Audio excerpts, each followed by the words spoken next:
My husband threw divorce papers at me and said, "You have 36 hours to move out. My new girlfriend owns everything here now.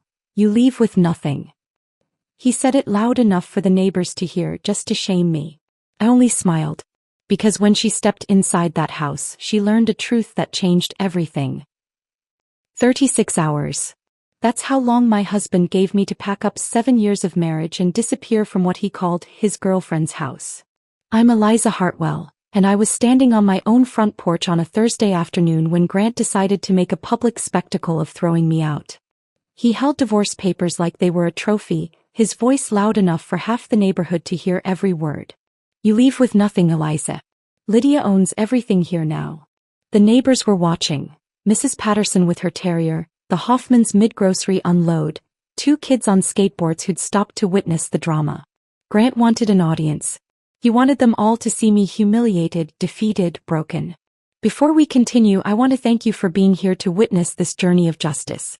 If you believe that truth and documentation matter when facing betrayal, please consider subscribing. It's free and helps us reach more people who need these stories. Now let's see how this unfolds. But here's what Grant didn't know. While he'd been busy planning his grand exit with his 26-year-old personal trainer, I'd been planning something too. While he thought he was playing chess, I'd been studying the entire board. "When exactly did Lydia purchase this property?" I asked, my voice cutting through his performance. I must have missed that transaction. His confidence flickered. Just slightly. Just enough. Because the house he was throwing me out of, the home he claimed his girlfriend owned, it belonged to a trust he didn't know existed. And when Lydia stepped inside expecting to claim her prize, she was about to learn a truth that would destroy everything she'd built. I had 36 hours before she moved in. 36 hours to execute the plan I'd been preparing for 8 weeks. But to understand how I got here, standing on my own porch while my husband publicly discarded me like trash, you need to understand what the past 7 years looked like. You need to understand the life I thought I was building before I discovered it was all constructed on lies. Grant and I met at a networking event 9 years ago. He worked in wealth management, managing investment portfolios for clients who trusted him with their retirement funds and their children's college savings. I was a corporate contracts attorney, the person companies called when they needed someone to find the trapdoors hidden in seemingly straightforward agreements. We bonded over our shared understanding of financial structures and risk assessment. He made me laugh with stories about demanding clients. I impressed him with tales of contract negotiations that saved companies millions. Our wedding was elegant but not extravagant. 150 guests at a country club in Westchester, a honeymoon in Napa Valley, a shared commitment to building something solid and lasting. We bought the Ridgewood house 5 years ago, a colonial with good bones in a neighborhood where everyone knew everyone. Grant thought we bought it together. I'd actually purchased it through the Hartwell Family Trust using my inheritance from my grandmother's estate, but Grant never paid attention to those details. He assumed joint ownership because that's what married couples do, and I never corrected him because it didn't seem important at the time. My mother Margaret had insisted on the trust structure. She was a forensic accountant who'd spent 40 years tracking money through corporate labyrinths, finding the numbers people desperately wanted to hide. She raised me alone after my father died when I was 12, and she taught me to be thorough in everything, to look for patterns, to trust my instincts when something felt wrong, to always protect myself legally even when it seemed unnecessary. "Eliza," she'd said when I told her about buying the house, "always read what's not written on the page. Put it in the trust. Keep it separate. You never know when you'll need that protection." I thought she was being paranoid. My marriage was solid. Grant was a good husband. We had the kind of life that looked perfect from the outside. Sunday brunches at the country club where Grant networked and I smiled politely, summer barbecues where we grilled expensive cuts of meat for neighbors who discussed property values and school district ratings, annual vacations to Cape Cod where we walked beaches and pretended our marriage was as picturesque as the lighthouse postcards in every gift shop. Our neighborhood was the type where everyone maintained careful facades.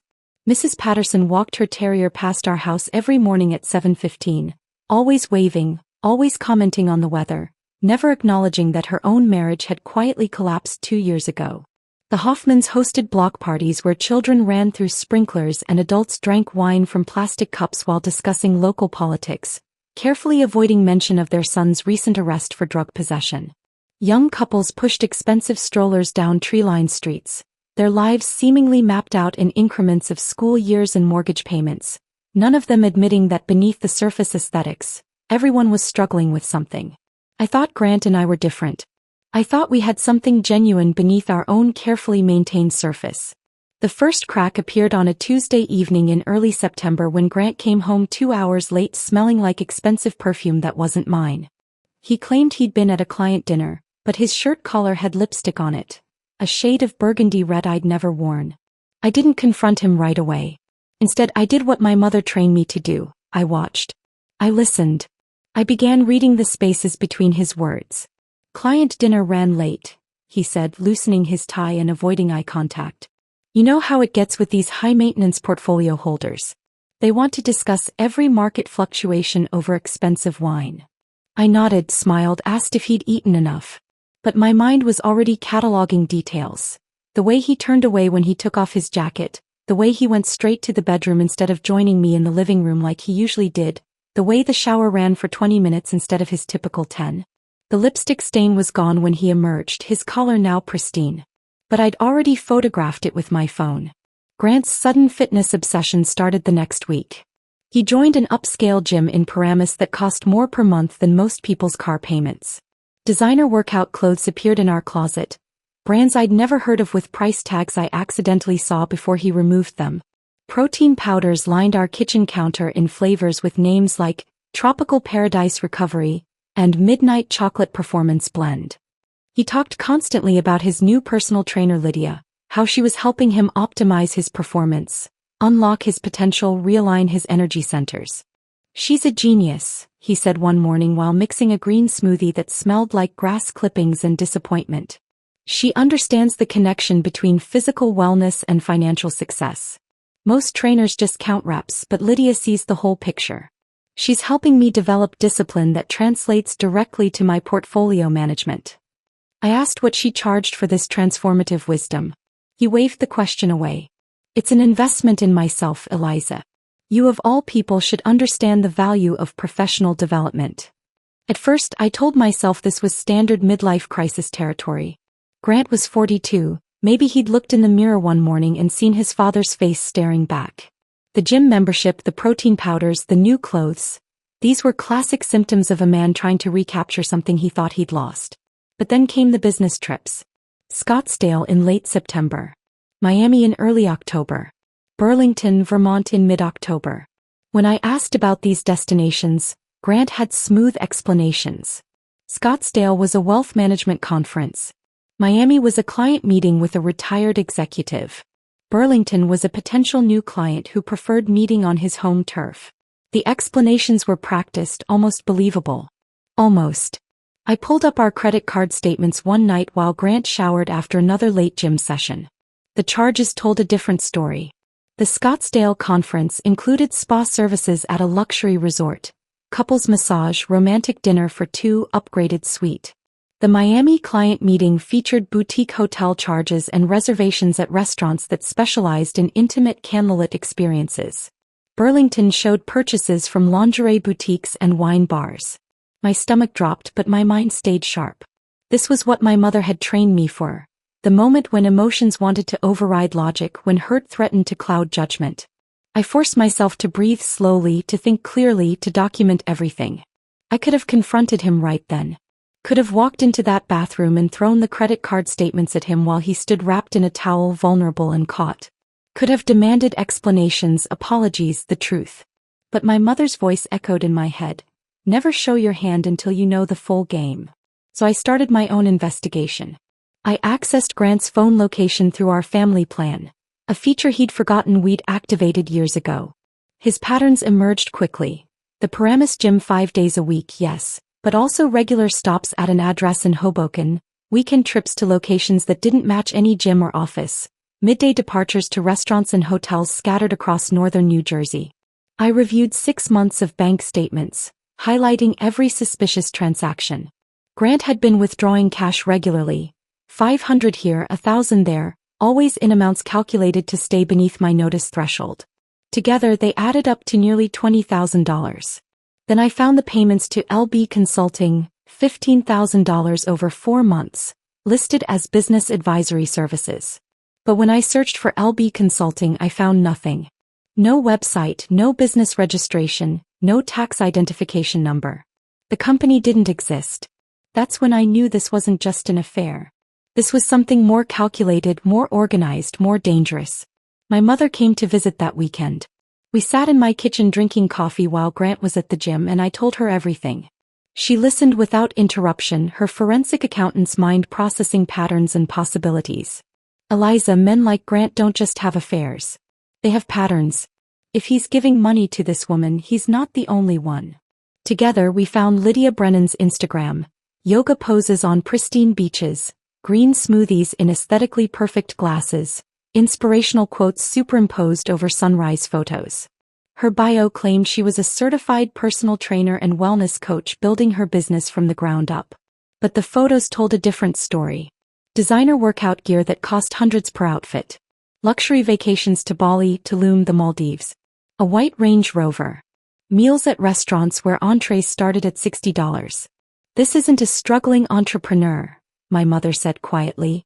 This is someone with multiple income streams. Dig deeper. Find out who else is paying her bills.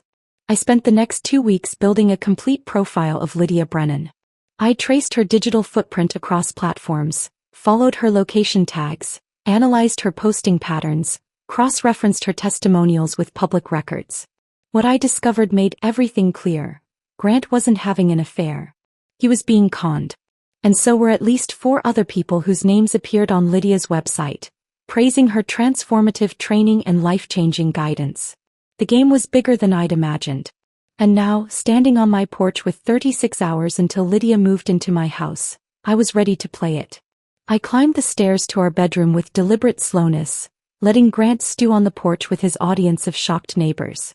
My briefcase felt heavier than usual, not from the contract documents inside, but from the weight of what I was about to set in motion. The bedroom looked exactly as it had that morning when I'd left for work.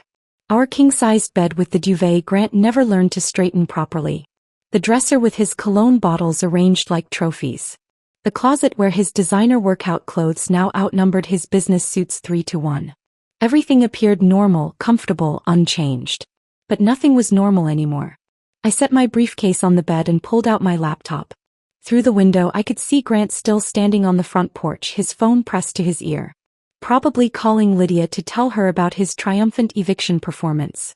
Probably expecting praise for how decisively he'd handled his soon-to-be ex-wife. The thought made my jaw tighten. My phone buzzed. A text from my mother. Is it happening today? I typed back, he just threw divorce papers at me on the front porch.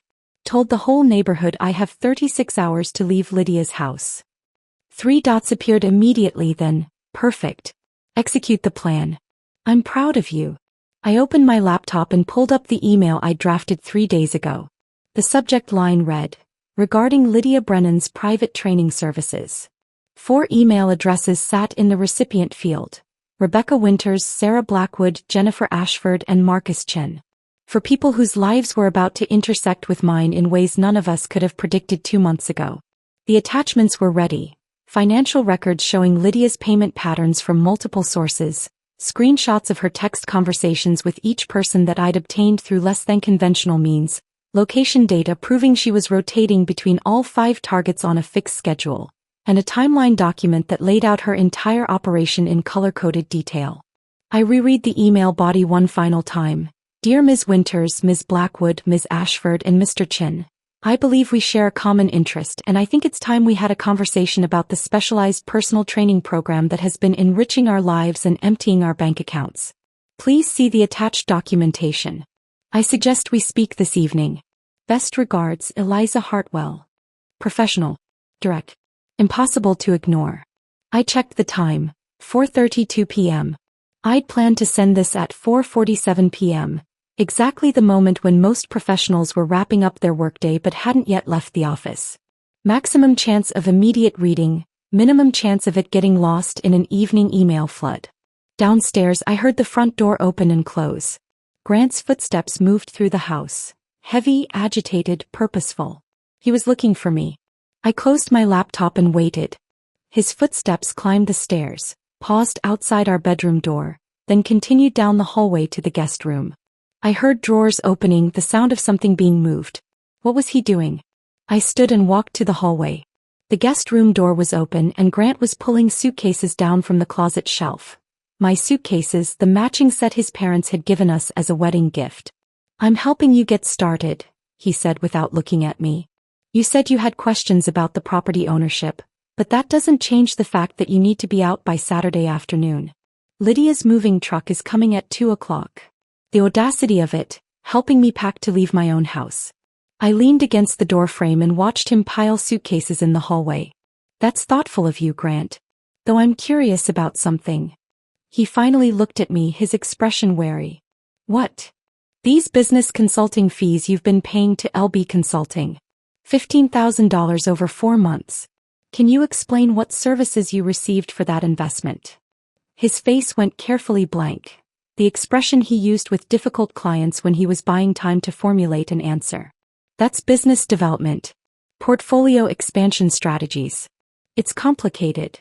I'm a contracts attorney, Grant. I understand complicated. What I don't understand is why a business consulting firm has no website, no business registration, no tax identification number, and no professional presence anywhere online. Lydia operates under a different business model," he said, his voice taking on a defensive edge. "Not everyone needs a traditional corporate structure to provide value." "Lydia." I let the name hang in the air between us.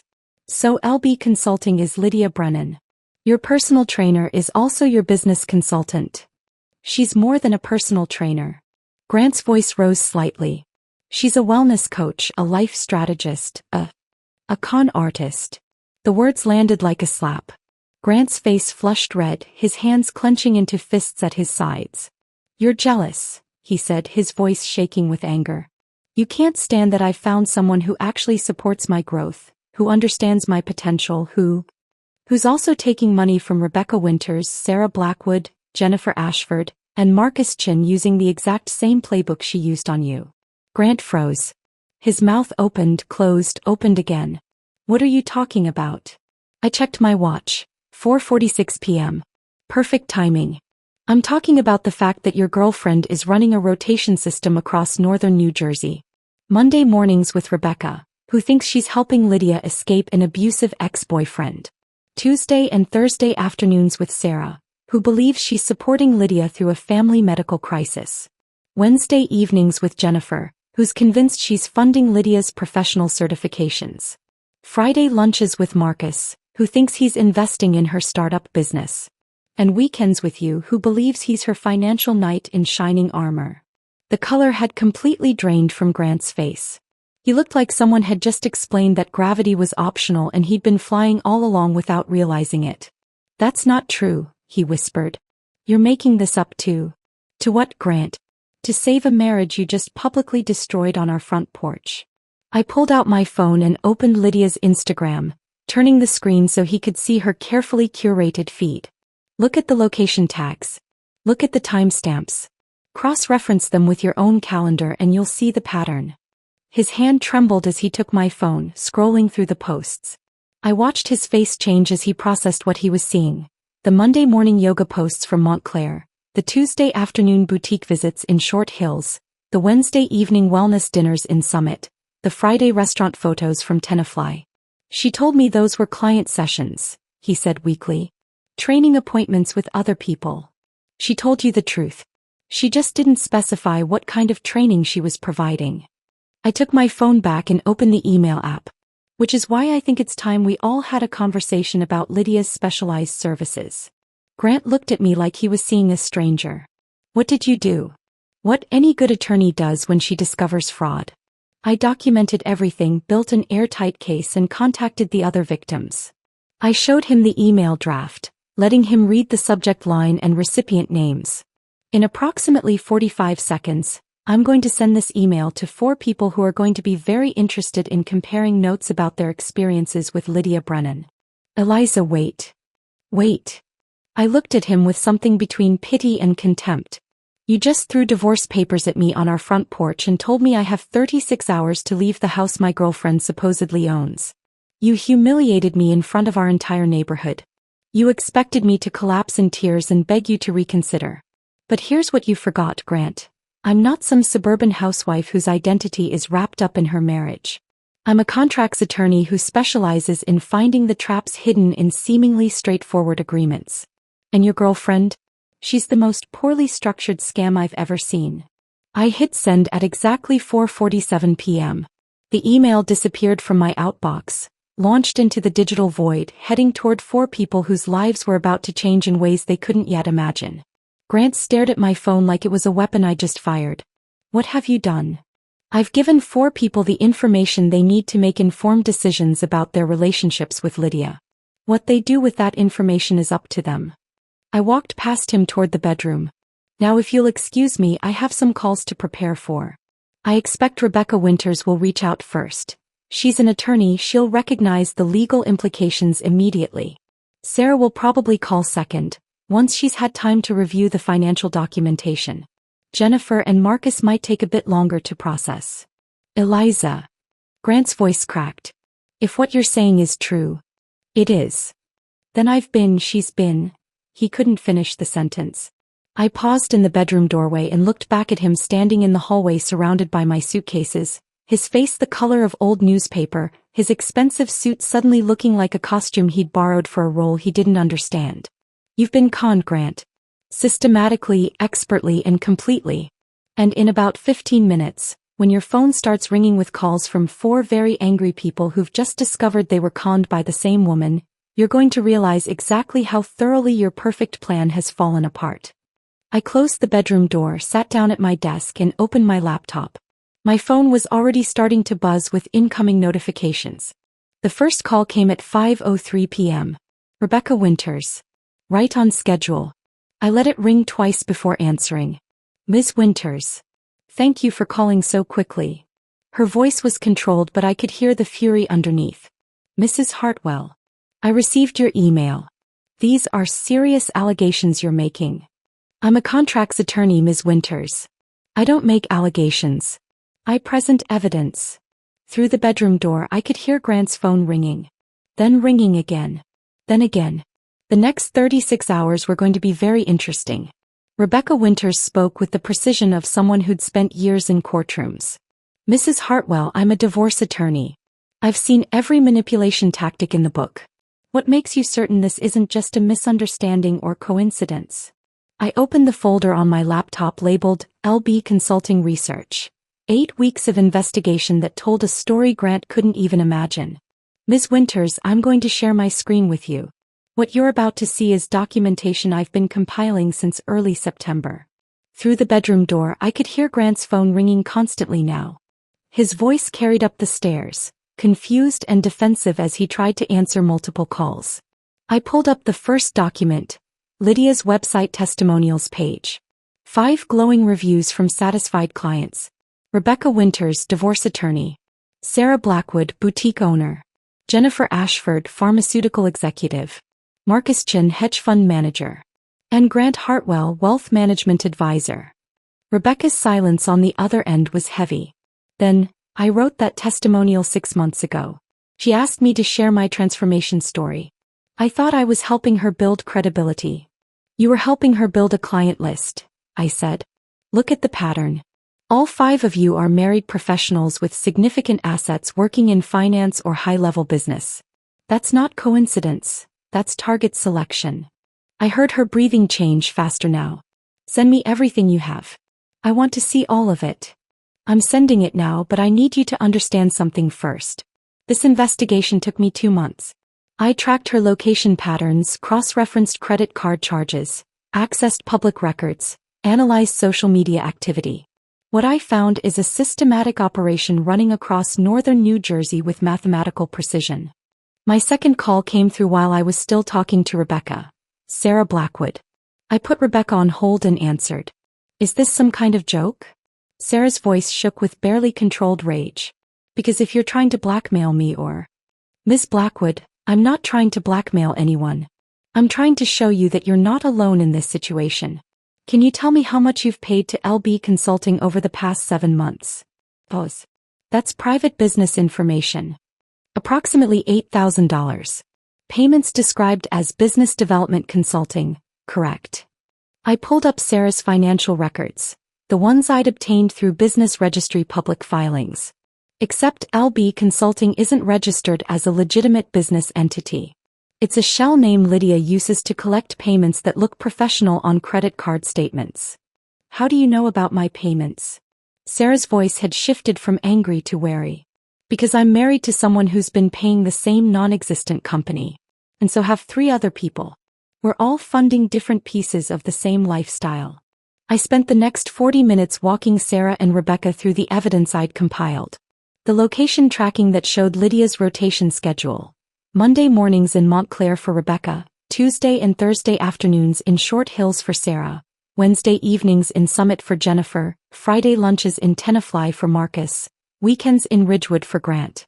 She posts on Instagram from each location, I explained, pulling up screenshots. Monday morning yoga poses geotagged near Montclair with captions about starting the week with intention. The timestamps match perfectly with Rebecca's credit card charges. I pulled those from public court records in your divorce cases, Ms. Winters. Tuesday and Thursday posts from Short Hills showing her outside boutiques, talking about supporting local businesses. Sarah, your business credit card shows regular LB consulting payments on those exact dates. Sarah's voice came through tight with realization. She told me those were other client training sessions. She said she had a full schedule to build her business. She wasn't lying, I said. She just didn't specify what kind of business she was running. My phone buzzed with an incoming call from Jennifer Ashford. I added her to the conference line. Jennifer's voice was clinical, controlled. The tone of someone used to managing pharmaceutical crises. Mrs. Hartwell, I've reviewed the documentation you sent. These are serious allegations that require serious evidence. What's your source for the financial information? Public records, credit card statements obtained through legal channels, business registry filings, and location data from social media posts cross-referenced with known addresses. I pulled up the spreadsheet my mother had helped me create. I'm a corporate contracts attorney, Dr. Ashford. I know how to build a case that holds up under scrutiny. You mentioned wellness retreat expenses that I supposedly covered. How did you access that information? Through your pharmaceutical company's public financial disclosures. Professional development reimbursements are listed in quarterly reports. The dates match perfectly with Lydia's Instagram posts from Miami and Scottsdale, trips she claimed were certification programs but were actually luxury vacations. I heard Jennifer's sharp intake of breath. I approved those reimbursements because she showed me certification program brochures. She needed advanced training in pharmaceutical-grade nutrition planning. Did you verify those programs existed? Silence. That's what I thought, I said softly. She's very good at showing just enough documentation to make the lie believable. Marcus Chin joined the call at 5:47 p.m., his hedge fund manager's voice carrying the kind of controlled tension that comes from managing billions in volatile markets. Someone better explain why I'm on a conference call with 4 strangers discussing my personal training sessions. Mr. Chin, we're not strangers, Rebecca said, her attorney's voice cutting through. We're all marks in the same con. And Mrs. Hartwell has documentation that proves it. I walked Marcus through the same evidence, watching the pieces click together for him the way they had for the others. The startup investment he'd made in Lydia's wellness business. Money that went straight into high-yield savings accounts I'd traced through public financial disclosures. The Friday lunch dates he thought were private mentorship sessions. Actually scheduled appointments in a rotation system. She told me I was the only person who understood her vision, Marcus said quietly. She said everyone else just saw her as a trainer, but I saw her as an entrepreneur. She told Grant he was the only person who understood her spiritual journey, I replied. She told Rebecca that she'd never felt safer with anyone. She told Sarah they were going to build an empire together. She told Jennifer that their connection was transforming her understanding of wellness. She customized the con for each target. By 6:15 p.m., I had all 4 of them on the line, processing the reality that they'd been systematically deceived by the same woman. How did you figure this out? Rebecca asked. Most people don't have the resources or skills to conduct this kind of investigation. My mother is a forensic accountant, I said. She taught me to follow money trails and look for patterns. When I found the LB consulting payments and couldn't locate any legitimate business registration, I knew something was wrong. The testimonials on Lydia's website gave me the other names. Everything else was just methodical research. Research, Sarah repeated. You make it sound simple. It wasn't simple. It took 8 weeks of tracking location data, analyzing social media patterns, accessing public records and cross-referencing financial information. But once I saw the pattern, it was impossible to unsee. My mother had helped with the deepest digging, tracking down Lydia's real address in Bloomfield, not the Hoboken apartment Rebecca was paying rent on. That Hoboken apartment was Lydia's actual living space, funded by one Mark while she claimed it was her private training studio. The white Range Rover was registered in Lydia's name but insured through Sarah's business. The wellness retreats were real trips, just not for the certification programs she'd claimed. She's built an entire lifestyle on our money, Jennifer said, her clinical tone cracking slightly. And we've been helping her do it. The most damaging evidence was sitting in a separate folder on my desktop. Screenshots of text conversations Lydia had saved to a backup cloud account. I'd found them through a reverse lookup service after discovering she'd used the same email address across multiple accounts under slight name variations. There's something else you need to see, I said carefully. Lydia kept records of your conversations with her. Screenshots, probably as insurance or leverage. What kind of conversations? Marcus asked, his voice sharp. I pulled up the files. Conversations where Grant discusses divorcing me and giving her everything. Messages where you talk about leaving your wife once your kids graduate, Mr. Chin. Texts from Dr. Ashford about creating a pharmaceutical crisis at work to justify spending more time with Lydia. Plans from Ms. Blackwood about running a wellness empire together. And critically, detailed discussions with Ms. Winters about how to structure divorce proceedings to maximize asset extraction. The silence on the line was absolute. She wasn't just conning us, Rebecca said finally. She was collecting ammunition. Exactly. She has enough material to destroy 5 marriages, 5 careers, 5 reputations. She's been building leverage the entire time. Through the bedroom door I heard Grant's footsteps on the stairs. Heavy, defeated. His phone had finally stopped ringing. So what do we do now? Sarah asked. I looked at the clock. 6:33 p.m. 30 hours and 27 minutes until Lydia's moving truck arrived at my house. Now, I said, we coordinate. Coordinate how? Sarah asked, her voice still carrying the shock of discovering she'd been manipulated for 7 months. I pulled up a blank document on my screen, fingers already moving across the keyboard. We need to approach this systematically. Each of you has different expertise, different resources, different angles of attack. If we work together, we can build a case that Lydia can't escape from. Rebecca's attorney mind was already shifting gears. What are you proposing exactly? A coordinated response. Legal action, financial investigation, regulatory complaints, social media documentation. Everything happening simultaneously so she can't plug one leak while another keeps flowing. Through my bedroom door, I heard Grant's footsteps descending the stairs. He was leaving, probably to call Lydia and warn her that something had gone wrong. Let him. By the time she understood what was happening, it would be too late to stop it. I'm listening, Marcus said. What do you need from each of us? I opened a new group chat on my phone. A secure messaging app my office used for sensitive client communications. First, we need a secure channel. I'm creating a group chat now. Everyone check your phones. 4 notification sounds pinged through the conference line as I added them one by one. Rebecca, you're a divorce attorney. You understand fraud, you know how to file complaints with the right authorities, you can build the civil case framework. Can you handle the legal structure? Absolutely. I've already started mentally cataloging the charges. Fraud across multiple counties, identity theft through false business entities, tax evasion. If she's been collecting this much unreported income, the IRS is going to be very interested. Good. Sarah, you run multiple businesses.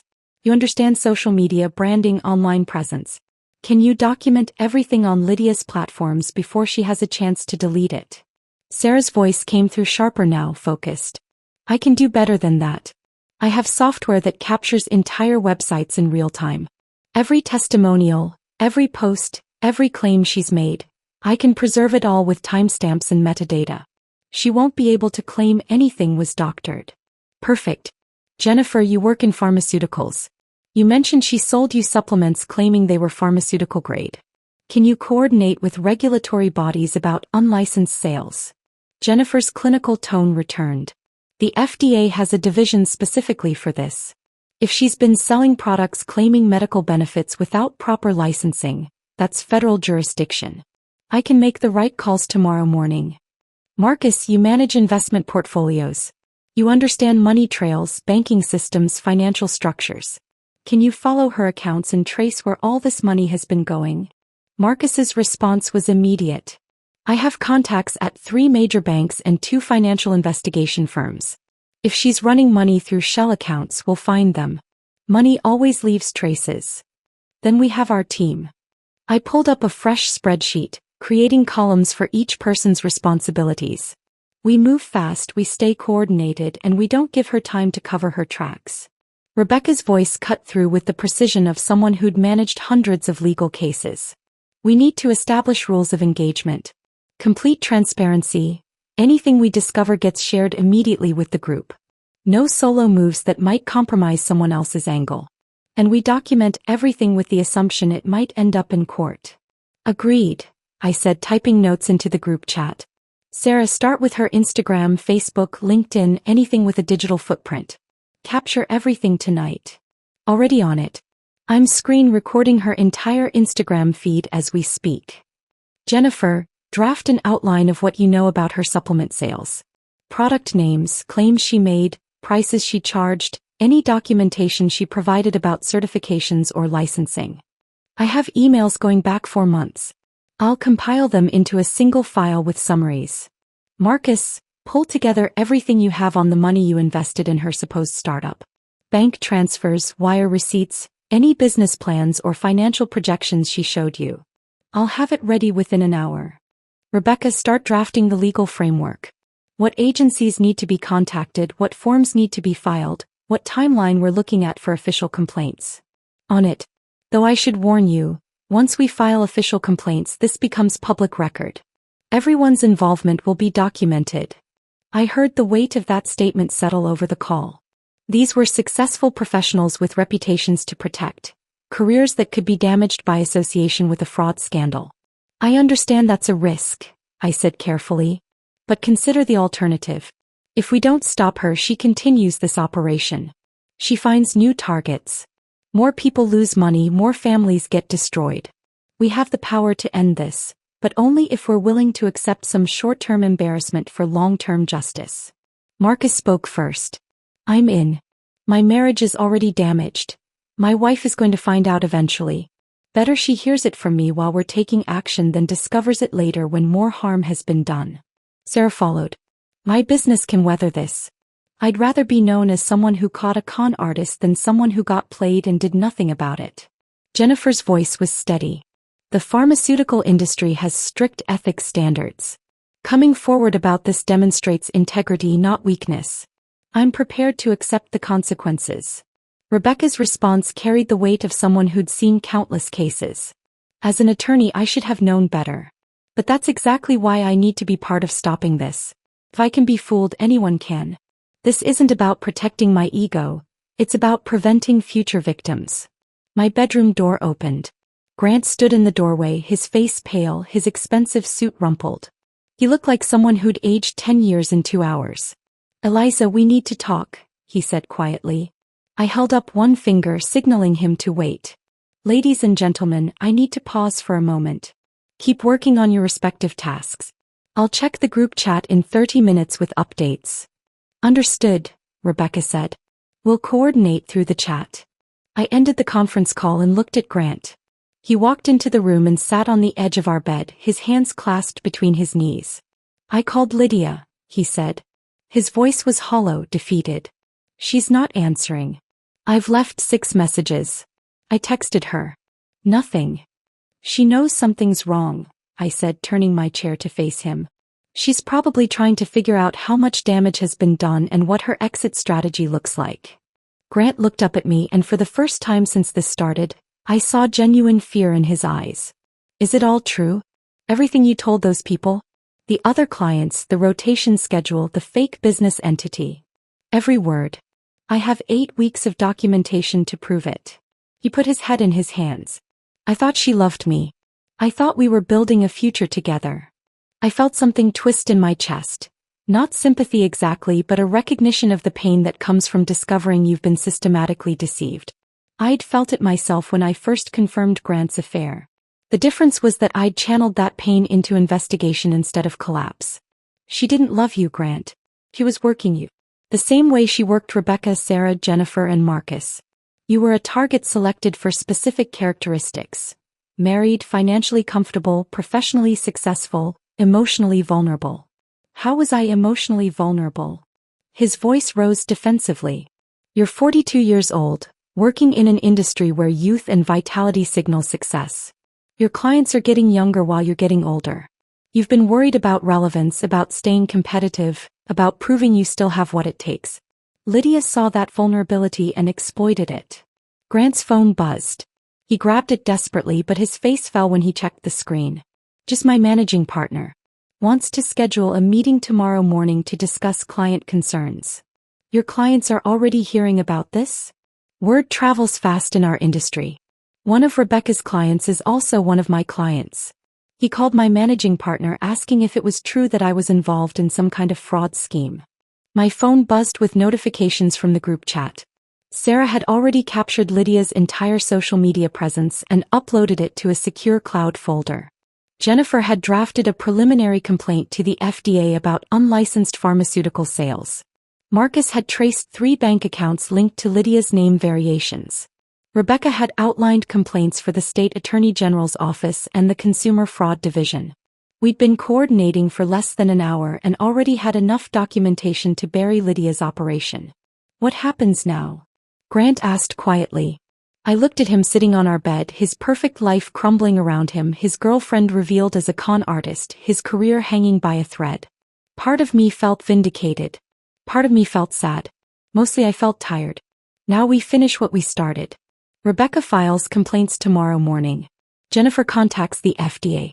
Sarah preserves all the digital evidence. Marcus traces every dollar. And I coordinate everything to make sure Lydia faces consequences for what she's done. And me?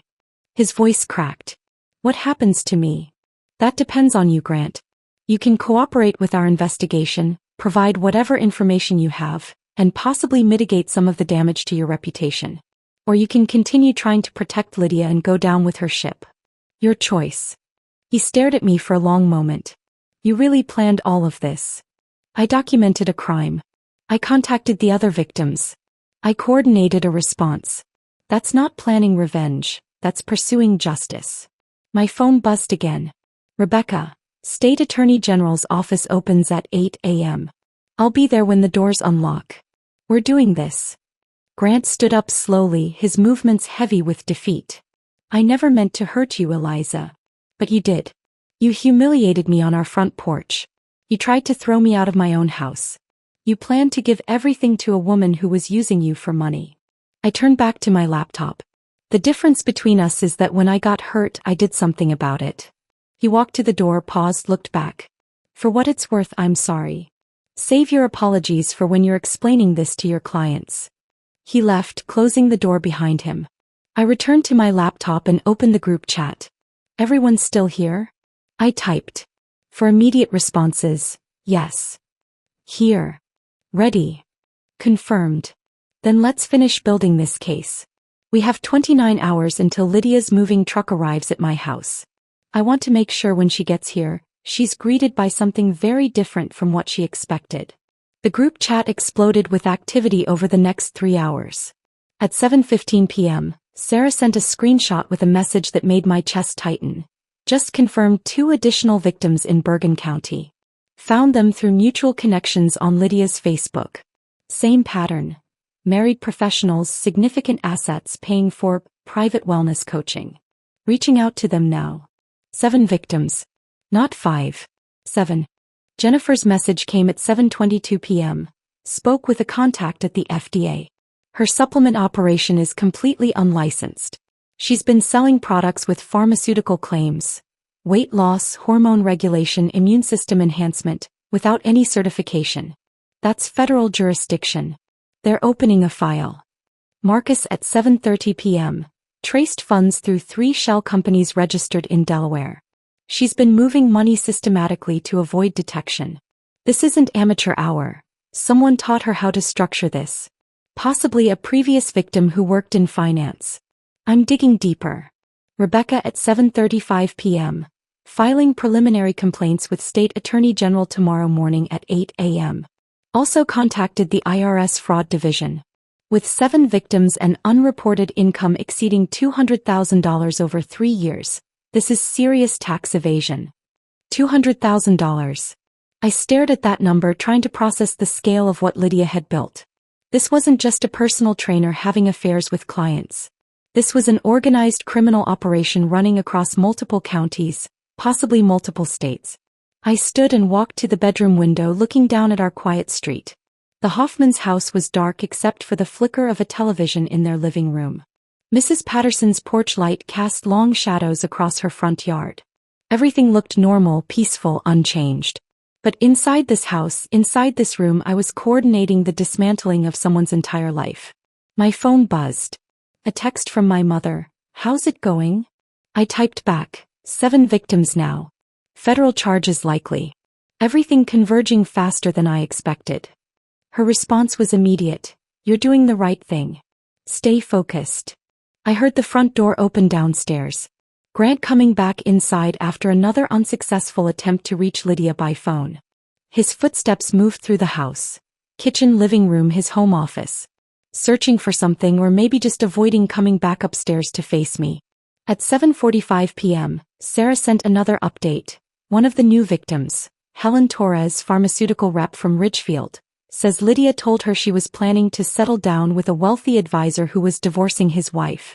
Helen gave her $20,000 as an investment in their future business together. That wealthy advisor is Grant. My hands clenched around my phone. $20,000. From someone who thought she was investing in a partnership with my husband. I forwarded the message to Grant's phone with a simple note. You should see this. 3 floors below I heard his phone chime. Then silence. Then a sound that might have been a groan or a sob. I couldn't tell which. Rebecca sent a voice message at 7:48 p.m. Eliza, I need to warn you about something. Once we file these complaints tomorrow, things are going to move fast. Lydia will likely be contacted by authorities within 48 hours. She's going to know who initiated this investigation. You need to be prepared for her response. People like this don't go down quietly. I played the message twice, letting Rebecca's warning settle over me. He was right.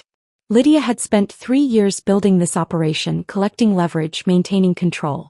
When she realized it was all collapsing, she would fight back with everything she had.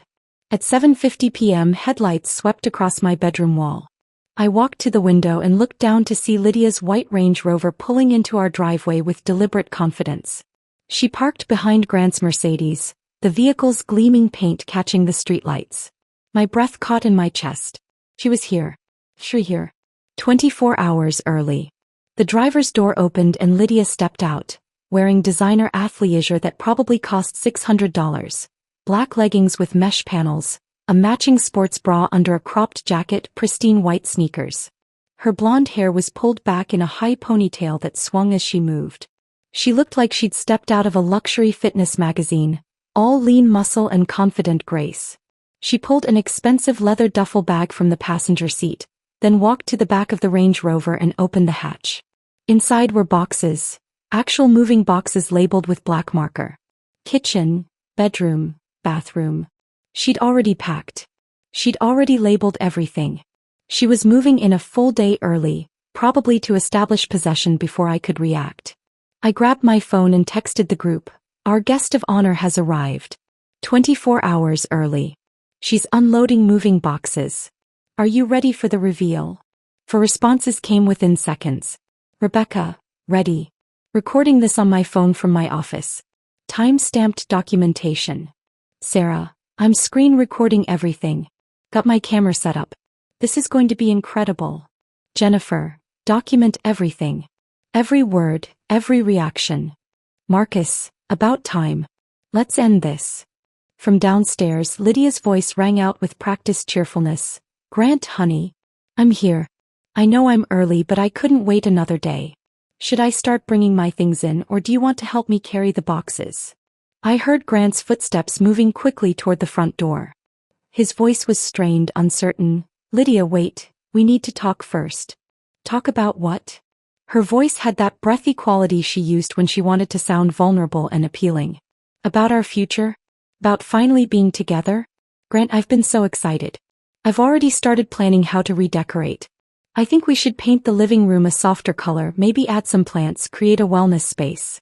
"Lydia, something's happened." "Something with..." I appeared at the top of the stairs, my phone in hand, my expression carefully neutral. "Something with me," I said, my voice carrying down to the foyer with perfect clarity. "Something with the email I sent to Rebecca Winters, Sarah Blackwood, Jennifer Ashford, and Marcus Chun about 3 hours ago." Lydia looked up at me, her expression flickering between confusion and calculation. She set down the duffel bag slowly, her body language shifting from eager to wary. Well, I continued, descending the stairs with deliberate slowness. "Lydia Brennan. Or should I call you by one of your other professional names? Though I suppose at this point, we should stick with your legal name since that's what will be on all the official documents." The effect was immediate and deeply satisfying. Lydia's confident smile froze, her face going through a rapid series of micro-expressions: surprise, concern, calculation, fear. Grant turned toward me with a look that said he was rapidly rethinking every decision he'd made in the past 6 months. "Eliza, I thought you'd be packing," Grant managed to say, though his voice had lost all its earlier conviction. I reached the bottom of the stairs and pulled out my phone, opening my email app and holding it so they could both see the screen clearly. "Oh, I've been very busy tonight, just not with packing. In fact, I've been on a fascinating conference call coordinating with some people who are extremely interested in meeting you, Lydia." Lydia's hand moved to her throat, an unconscious gesture of someone feeling exposed. "I don't know what you're talking about." "Really? Rebecca Winters doesn't ring a bell? The divorce attorney who's been paying rent on your Hoboken apartment for 9 months." I scrolled through my phone. "Or Sarah Blackwood, who's been covering the lease on that beautiful Range Rover you just parked in my driveway. Or Jennifer Ashford, who funded your luxury wellness retreats to Miami and Scottsdale. Or Marcus Chun, who invested $25,000 in your startup business that doesn't actually exist." Grant made a sound like he'd been punched. Lydia's face had gone completely pale, her eyes darting between me and the front door like she was calculating escape routes. "You're confused," Lydia stammered, but her practiced composure was cracking like ice under pressure. I took another step toward her, my voice dropping to something quiet and dangerous. "I'm not confused. I'm a contracts attorney who's spent 8 weeks documenting your entire operation. I know about the rotation schedule. Mondays with Rebecca, Tuesdays and Thursdays with Sarah, Wednesdays with Jennifer, Fridays with Marcus, weekends with Grant. I know about the fake business entity you used to collect payments. I know about the text messages you saved as leverage. I know about Helen Torres and the $20,000 she gave you as an investment in her future with my husband." Lydia's hand dropped from Grant's shoulder like she'd been burned. She took a step backward, her designer sneakers squeaking slightly on our hardwood floor. "Grant, she's lying," Lydia said, but her voice had lost its breathy appeal. "She's trying to destroy us because she's jealous. Because she knows we have something real." My phone rang, the sound cutting through the tension like a knife. I answered it on speaker because if I was going to destroy someone's carefully constructed empire, I might as well do it with theatrical precision. "Eliza, it's Rebecca Winters. I'm here with the others." I held the phone between us so Grant and Lydia could both hear clearly. "Hello, Rebecca. Perfect timing. Lydia just arrived at my house. 24 hours early. She's already unloading moving boxes." Rebecca's voice came through crisp and professional. "How interesting. Lydia, if you can hear me, I want you to know that I've just finished filing preliminary complaints with the State Attorney General's office, the Consumer Fraud Division and the IRS. I thought you might want to know what's coming." Lydia's face progressed from pale to gray to a sickly green color. Her mouth opened but no sound came out. Sarah's voice joined the call. "This is Sarah Blackwood. I've documented your entire social media presence. Every testimonial, every claim, every fabricated story. It's all preserved with timestamps and metadata. You can delete your accounts now, but it won't matter. We have everything. Jennifer's clinical tone cut through next. Dr. Jennifer Ashford. I've contacted the FDA about your unlicensed supplement operation. They're very interested in products claiming hormone regulation and immune system enhancement without proper certification. That's federal jurisdiction. Marcus's voice was last, cold and precise. Marcus Chin. I've traced your money through 3 shell companies registered in Delaware. The IRS is going to be fascinated by $200,000 in unreported income over 3 years. The silence that followed was so complete I could hear the vintage clock in the hallway ticking away the seconds. Lydia grabbed her duffel bag with shaking hands, backing toward the door. I smiled, watching her world collapse in real time. Leaving so soon? I asked. But you just got here. Lydia's hand tightened on her duffel bag. For a moment I thought she might actually run, just bolt out the door and disappear into the night. But instead she straightened her shoulders and tried one more time to salvage the situation. This is all a misunderstanding, she said, her voice losing that breathy quality and becoming harder, more calculating. Eliza, I don't know what Grant told you about our relationship, but you're clearly confused about. Confused. I stepped closer, my phone still in my hand with the property records clearly visible on the screen. Let me clear up any confusion. Rebecca has been paying $9,000 over 9 months for what you told her was rent on your private training studio. That studio is actually your Hoboken apartment, the one you live in. She thought she was helping you maintain a professional space. She was actually paying your rent. Lydia's jaw clenched. That's not. Sarah has been covering a $450 monthly lease on the Range Rover you drove here tonight. For 7 months. That's $3,150. You told her it was a joint business investment, that you'd be using the vehicle to transport equipment and travel to client locations for your expanding wellness empire. I could see the calculation happening behind Lydia's eyes. She was trying to figure out how much I actually knew, whether she could still talk her way out of this. Jennifer funded 6 trips over 8 months. Miami, Scottsdale, Sedona, Tulum, Santa Fe and Costa Rica. Total cost, approximately $18,000. You told her they were advanced certification programs in pharmaceutical nutrition. They were luxury vacations. Grant had gone completely silent, his face the color of old newspaper. He stood frozen in the middle of our foyer like someone who'd just watched their entire understanding of reality collapse. Marcus invested $25,000 in your startup wellness business. You showed him a business plan, financial projections, market analysis. None of it was real. The money went into savings accounts you've been building for 3 years. And Grant, I turned to look at my husband, paid $15,000 to LB Consulting for business advisory services. Except LB Consulting doesn't exist as a registered business entity. That money funded your day-to-day expenses. Groceries, utilities, shopping, entertainment. He thought he was helping you build an empire. He was paying your bills. Lydia's face had gone from pale to flushed, anger replacing panic. You have no right to. To what? To investigate fraud? To contact other victims? To document a criminal enterprise? I held up my phone. I have every right. I'm a victim too, Lydia. You've been sleeping with my husband, taking his money and planning to move into my house. That gives me every right. Through the phone speaker I could hear Rebecca typing. Eliza, I'm adding something to the group chat. Evidence that just came through from one of the new victims, Helen Torres. My phone buzzed. I opened the group chat and saw a series of screenshots. Text messages between Lydia and Helen, dated over the past 4 months. Grant, you should see this, I said, turning my phone toward him. He took it with shaking hands, scrolling through the messages. I watched his face change as he read Lydia's words to another woman. I've finally found someone who understands me. A successful financial advisor who's ending his marriage. We're going to build something beautiful together. A wellness empire that combines his business expertise with my coaching. He's giving me everything, his house, his support, his future. I just need a little help getting established first. Grant's voice was barely a whisper. You told her I was giving you my house.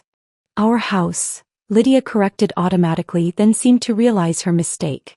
I mean the house you said we'd live in together. The house I never owned, Grant said, his voice hollow. The house that belongs to Eliza's family trust. You built your entire plan around something that was never mine to give. Marcus's voice came through the phone speaker, cold and analytical. That's the fatal flaw in her operation. She's been promising each of us a different future. Retirement together, business partnership, spiritual connection, financial empire. But she never verified the actual assets. She assumed based on lifestyle and appearance. Classic con artist mistake. Greed overcomes due diligence. Lydia's mask finally cracked completely. The carefully constructed wellness influencer persona shattered. And what emerged was something harder, more desperate. You have no idea what it's like, she said, her voice shaking with rage. To watch people like you live in houses like this, drive expensive cars, take vacations, spend money like it's nothing. I worked hard for everything. I built relationships, I provided value, You ran a con, Rebecca's voice cut through from the phone. You systematically targeted married professionals, identified their vulnerabilities, customized emotional manipulation for each person, and extracted money under false pretenses. That's not building relationships. That's fraud. Sarah's voice joined in. I believed you when you said you were struggling. I wanted to help. I gave you access to my business accounts because I thought we were partners. You betrayed that trust. Jennifer's clinical tone was devastating in its precision. The supplements you sold me contained undisclosed ingredients. I had them tested after reading Eliza's email. They're not just unlicensed, they're potentially dangerous. People could have been seriously harmed. Lydia's eyes darted between the phone, the door, Grant, and me. She was cornered and she knew it. This is entrapment, she said, grasping at anything. You coordinated this attack, you conspired against me. Victims coordinating a response isn't entrapment, Rebecca said. It's justice. And tomorrow morning when I walk into the State Attorney General's office, they're going to agree. Grant finally found his voice. How many? He asked Lydia. How many people have you done this to? Lydia's silence was answer enough. We've identified 7 confirmed victims in the past 3 years, Marcus said through the speaker. But based on the financial patterns I'm seeing, I suspect there are more. Probably dating back 5 or 6 years, possibly in other states before she established her operation in New Jersey. Grant set my phone down on the hall table and looked at Lydia like he was seeing her for the first time. I told you about my clients. I told you about my career. I talked about getting divorced, about building a future together. And you were working me the entire time. Grant, you don't understand. I understand perfectly. His voice was flat, empty of emotion. I was a target. That's all I ever was. Lydia made one last desperate attempt to control the narrative. Fine. You want the truth? Yes, I took money from people who could afford to give it. Yes, I told different stories to different people. But I provided value. I helped you get in shape, Grant. I gave Rebecca emotional support during her divorce cases. I helped Sarah think through business strategy. I provided Jennifer with wellness guidance. Marcus got financial advice. Everyone got something. We got lies, I said quietly. Carefully constructed lies designed to extract maximum value. You studied each person, figured out what they needed emotionally, and sold them a fantasy while taking their money. Rebecca's voice came through with finality. Lydia, I've been a divorce attorney for 15 years. I've seen every manipulation tactic, every justification, every rationalization. What you just said, claiming you provided value while admitting you ran a con, that's going to look very bad in court. I'd recommend you stop talking and contact a lawyer. The fight went out of Lydia all at once. Her shoulders slumped, her carefully maintained posture collapsing. She looked suddenly smaller, younger, less like the confident wellness influencer and more like someone who'd been caught doing something terrible. I need to leave, she said quietly. That's the first honest thing you've said tonight, I replied. She picked up her duffel bag and walked toward the door. Grant didn't try to stop her. Neither did I. At the doorway she paused and looked back. For what it's worth, I did care about you, Grant. At least a little. Grant's laugh was bitter, broken. You cared about my bank account. Get out of my sight. Lydia opened the door and stepped out into the night. The Range Rover, Sarah's Range Rover, started with a smooth purr. The headlights swept across our front windows as she backed out of the driveway. We stood in silence, watching the taillights disappear down our tree-lined street. Through the phone speaker, Rebecca spoke first. That went better than I expected. She didn't deny anything. That's going to make the legal proceedings much simpler. She knew she was caught, Marcus said. No point in denying documented evidence. Sarah's voice carried a note of satisfaction. Did you see her face when you told her about the house ownership? That was beautiful. Justice usually is, Jennifer said quietly. I picked up my phone from the hall table. Thank you everyone. For believing me, for coordinating so quickly, for being willing to come forward. This wouldn't have worked without all of you. We should thank you, Rebecca said. You connected the dots. You brought us together. You gave us the power to stop her. What happens now? Sarah asked. I looked at Grant, standing in our foyer surrounded by the wreckage of his carefully planned future. Now we finish what we started. Rebecca files her complaints tomorrow. The rest of us provide documentation. And we let the legal system do what it's designed to do. Agreed, Marcus said. I'll have my financial documentation ready by morning. Same, Jennifer confirmed. I'll continue monitoring her social media in case she tries to delete evidence, Sarah added. We said our goodbyes and ended the call. I set my phone down and looked at Grant. 7 years, he said finally. 7 years of marriage. And it took you 8 weeks to destroy everything. I didn't destroy anything, Grant. You did that yourself when you chose her over me. I just made sure there were consequences. He nodded slowly, seeming to age before my eyes. What happens to us now? I thought about the divorce papers he'd thrown at me on the front porch that afternoon. About the public humiliation he'd intended for me. About the house he'd tried to give away that was never his to offer. Now, I said quietly, you find somewhere else to sleep tonight. Because this house, my house, isn't your home anymore. Grant didn't move. He stood in the foyer staring at the space where Lydia had been standing moments before, like if he looked long enough she might reappear and explain that this was all some terrible misunderstanding. Grant, I said quietly. I meant what I said. You need to find somewhere else to sleep tonight. He turned to look at me, his face going through a series of expressions. Anger, denial, desperation, and finally something that looked like acceptance. Where am I supposed to go? That's not my problem anymore. You can go to a hotel, you can call a friend, you can sleep in your car for all I care. But you're not staying in this house tonight. Eliza, please. Please what? Please forgive you? Please pretend you didn't throw divorce papers at me on our front porch this afternoon? Please forget that you tried to evict me from my own house so your con artist girlfriend could move in. My voice was rising despite my efforts to stay calm. You humiliated me in front of our entire neighborhood. You made me a spectacle. You expected me to collapse in tears and beg for another chance. Well, here's your reality check, Grant. I'm not begging. I'm done. He opened his mouth, closed it, opened it again. Can I at least pack some clothes? You have 15 minutes. Take what you need for a few days. We'll figure out the rest through lawyers. Grant climbed the stairs slowly, each step heavy with defeat. I heard him moving around in our bedroom, drawers opening, closet doors sliding, the sound of a suitcase zipper. Through it all, my phone kept buzzing with updates from the group chat. Rebecca at 8:47 p.m. Just got confirmation from the state attorney general's office.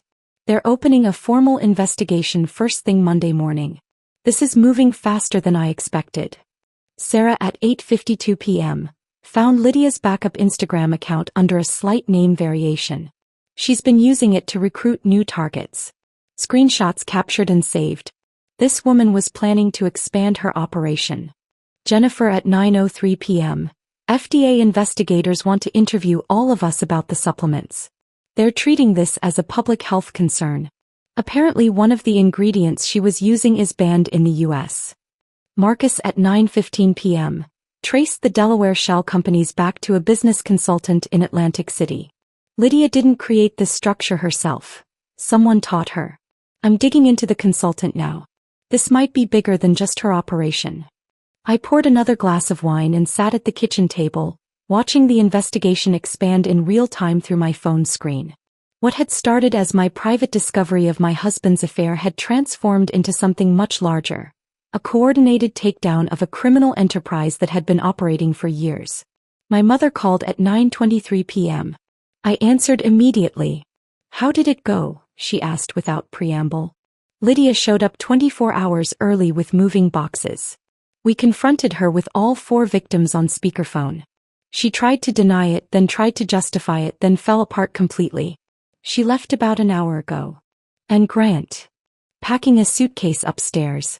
I told him to leave tonight. There was a pause on the line. How are you holding up? I looked around my kitchen. My kitchen in my house, that Grant had tried to give away to a woman who'd been using him for money. Honestly, I'm exhausted. But also relieved. Like I've been holding my breath for 8 weeks and can finally exhale. That's the adrenaline wearing off.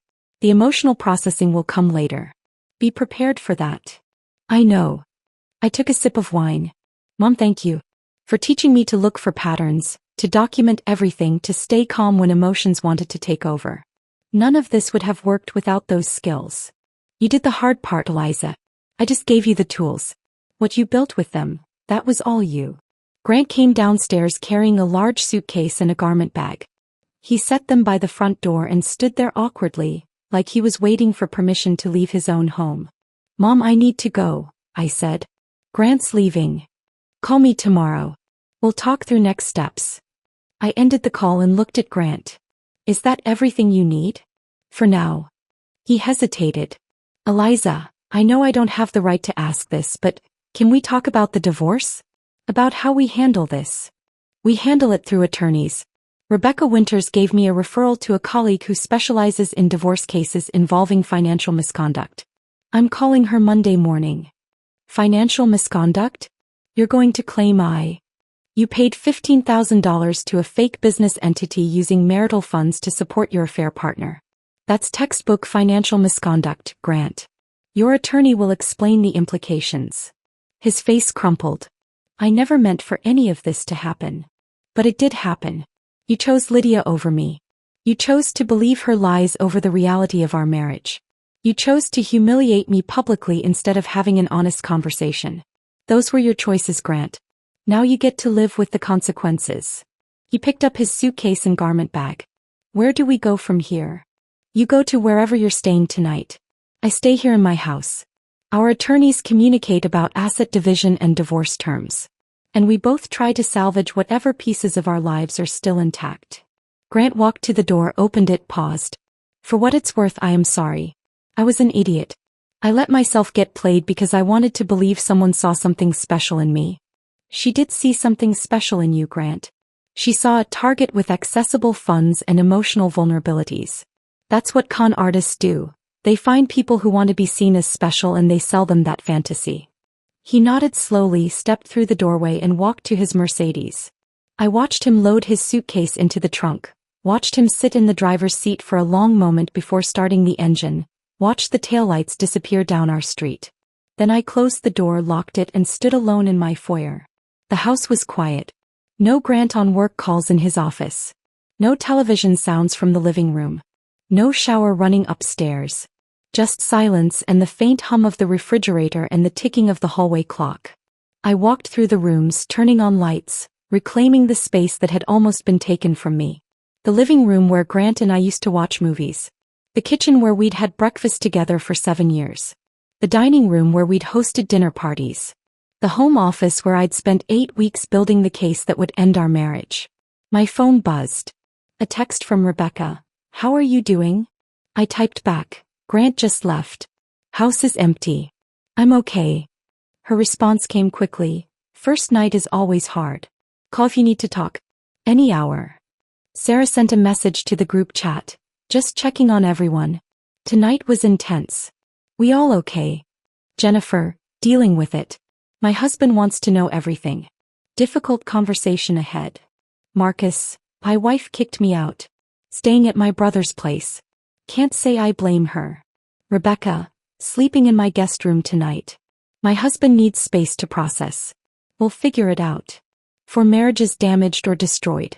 7 victims total, probably more we hadn't identified yet. Years of lies and manipulation finally brought into the light. I sent a message to the group. Thank you all for your courage tonight. For being willing to come forward, to confront her, to demand accountability. We're all dealing with the fallout, but we stopped her. That matters. Rebecca, it matters enormously. We saved whoever she was targeting next. Sarah, and we have each other now. That's not nothing. Jennifer agreed. We should plan to meet in person once the legal proceedings start. Present a unified front. Marcus, I'll coordinate schedules. We've become a team whether we planned to or not. I poured the rest of my wine down the sink, rinsed the glass and placed it in the dishwasher. Then I climbed the stairs to my bedroom. The bedroom that had been mine and Grant's but was now just mine. The room looked the same but felt different. The bed we'd shared.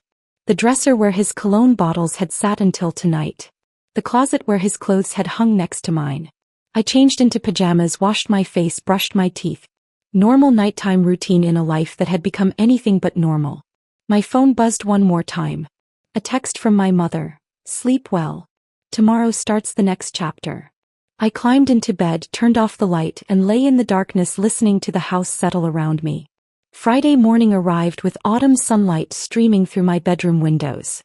I'd slept better than expected, exhaustion overriding emotional turmoil.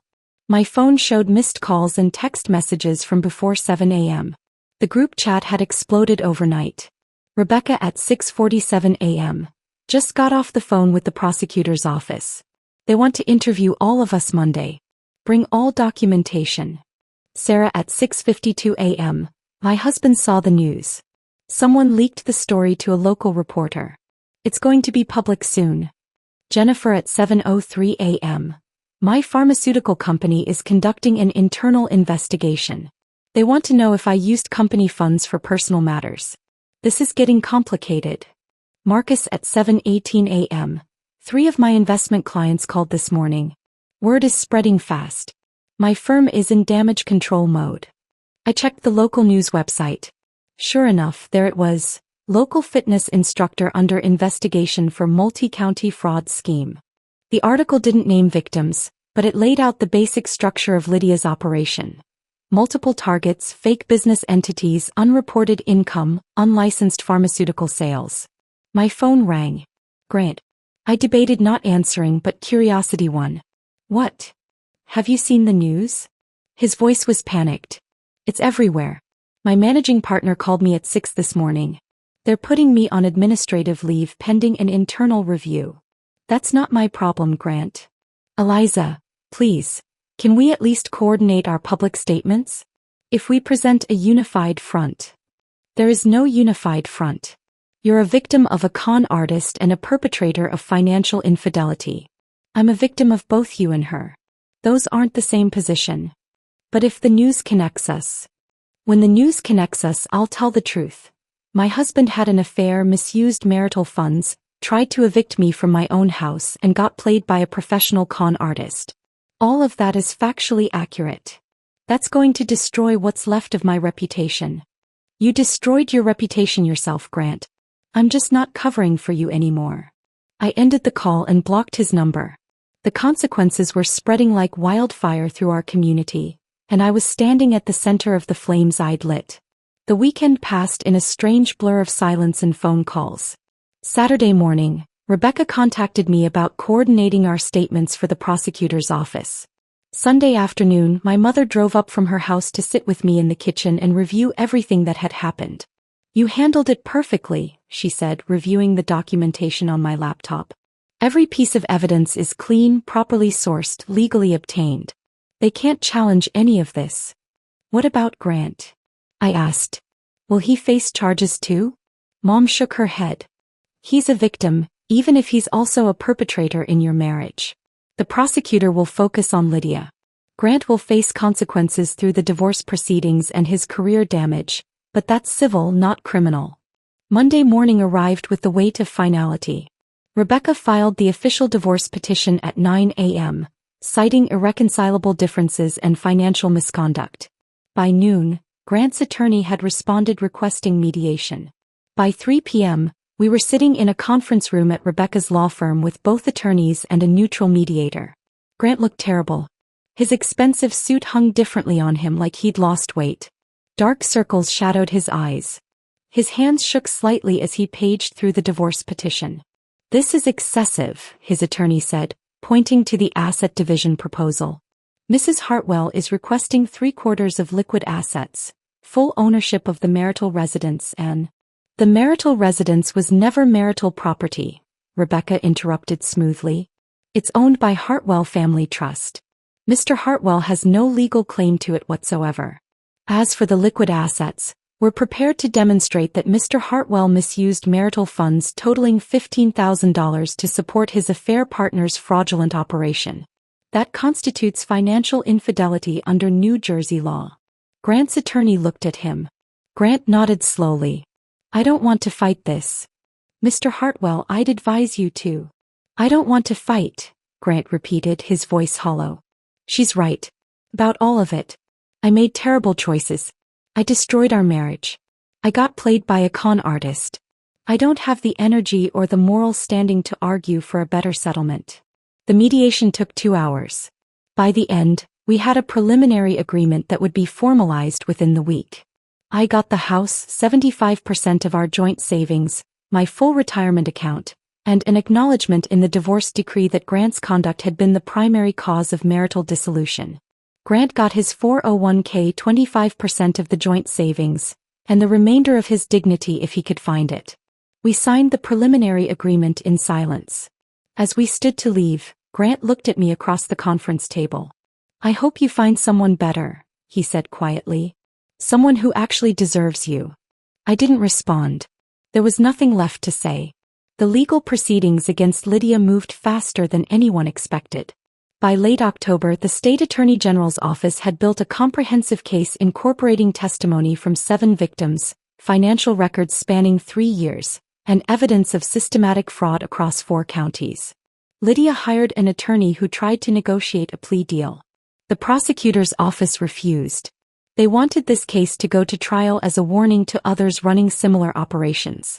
In November, Rebecca's law firm filed a class action civil suit on behalf of all identified victims. The lawsuit sought full restitution of all funds obtained through fraudulent means, plus damages for emotional distress and punitive damages to deter similar conduct. Marcus's financial investigation revealed that Lydia had been running variations of this con for 6 years, starting in Pennsylvania before moving to Connecticut and finally settling in New Jersey. The total amount of unreported income exceeded $400,000. The IRS filed separate charges for tax evasion. By December, Lydia's attorney was advising her to accept a plea agreement. She refused, apparently believing she could convince a jury that her victims had willingly given her money and that the relationships were genuine. Her trial was scheduled for March. Meanwhile, my life was rebuilding itself in unexpected ways. The divorce was finalized in early February. 4 months from the Thursday afternoon when Grant had thrown papers at me on the porch. The final decree awarded me everything Rebecca had negotiated, plus a clause prohibiting Grant from claiming any future interest in the house or my inheritance. My career had taken an interesting turn. Word had spread through legal circles about how I'd coordinated a multi-victim fraud investigation using public records research and strategic victim coordination. 3 law firms had contacted me about consulting on similar cases. A legal technology company wanted me to develop training materials for attorneys on recognizing and documenting financial fraud. I'd also started teaching that continuing education course I'd designed, Financial Fraud in Personal Relationships, Recognition, Documentation, and Legal Response. The first session had 23 attorneys enrolled. The second session had a waiting list. Rebecca, Sarah, Jennifer, Marcus, and I continued meeting monthly for dinner. What had started as a coordination group had evolved into genuine friendship. We'd been through something intense together, and that created bonds that normal social interactions couldn't match. At our February dinner, Sarah announced she was divorcing her husband. Not because of Lydia, she explained. Because the whole situation made me realize I'd been ignoring problems in my marriage for years. Sometimes it takes a crisis to see clearly. Jennifer shared that her husband had moved out but they were trying therapy. I'm not sure if we'll make it, she said honestly. But I need to know we tried everything before making a final decision. Marcus's marriage had survived, surprisingly. My wife said she'd already suspected I was having an affair, he told us. Finding out I was being conned instead of being unfaithful actually made it easier to forgive. We're in counseling but we're committed to rebuilding. Rebecca's marriage was also in counseling with cautious optimism about the outcome. My husband understands that I was vulnerable after handling so many difficult divorce cases. she said. Lydia targeted that vulnerability expertly. He's hurt, but he's willing to work through it. I was the only one whose marriage had completely ended. But I was also the only one who felt entirely at peace with that outcome. Grant had moved to a corporate apartment in Newark and was slowly rebuilding his client base. 3 clients had left him entirely. 5 had stayed, willing to give him another chance. He'd taken a salary cut to maintain his position at the firm, agreeing to additional oversight of his accounts and client interactions. He'd sent me an email in January. Not a request to reconcile, just an acknowledgement of what he'd lost and an apology for the pain he'd caused. I'd read it once and then deleted it. Some apologies come too late to matter. In March, Lydia's trial began. All 7 victims testified over 3 days. The prosecution presented financial records, text messages, social media evidence, and testimony from the business consultant in Atlantic City who'd taught Lydia how to structure her operation. The jury deliberated for 6 hours. They found her guilty on all counts: fraud, identity theft, tax evasion, and unlicensed pharmaceutical sales. Her sentencing was scheduled for April. She faced a minimum of 3 years in prison, potentially up to 7 depending on the judge's assessment of her conduct. The civil lawsuit was settled out of court when Lydia's attorney finally convinced her she would lose everything if it went to trial. She agreed to full restitution to all victims. Payments that would continue for 20 years after her release from prison, garnished directly from any wages she earned. My mother came to visit the weekend after the verdict. We sat in my kitchen, the same kitchen where this had all started, drinking coffee and talking about justice. "You did something important," she said. "Not just for yourself but for everyone she victimized. And for everyone she might have victimized in the future." "I just connected the dots," I said. "Anyone could have done it. But you did do it. That's what matters." I looked around my kitchen, my house, my space. Everything was quiet, peaceful, mine. For months had felt like forever when I was living through it. Now, sitting here with my coffee and my mother's approval and my hard-won peace, it felt like the fastest transformation of my entire life. I'd gone from humiliated wife being publicly evicted to divorced woman rebuilding her life on her own terms. I'd coordinated a multi-victim investigation that brought down a criminal enterprise. I'd turned a moment of public shame into a masterclass in strategic justice. And I'd learned exactly what I was worth, which was significantly more than I'd been accepting. My phone buzzed. A text from Rebecca. "Dinner next week? Sarah wants to celebrate the verdict." I typed back, "Absolutely. My house. I'll cook." As this was my house now. Fully, legally, completely mine. The house Grant had tried to give away. The house Lydia had tried to claim. The house that had been mine all along, even when I'd been too accommodating to insist on that truth. I opened my laptop and began planning the week ahead. Legal consultations on Tuesday and Thursday. Teaching my course on Wednesday evening. Dinner with my found family of fellow victims on Saturday night. A life rebuilt from wreckage. A career strengthened by crisis. Friendships forged in fire. The morning light filtered through my kitchen windows, warm and golden and exactly right. I took another sip of coffee and smiled. Justice had taken time, but it had perfect documentation and always collected every dollar owed. And I had learned to stand my ground, trust my instincts, and never again settle for less than I deserved. The house was quiet. The coffee was hot. The future was mine to design. And that was exactly how I liked it. This story of calculated justice had you holding your breath. Smash that like button right now. My favorite part was when Eliza revealed the property trust while Lydia stood there with her moving boxes. What was your favorite moment? Drop it in the comments below. Don't miss more empowering stories like this.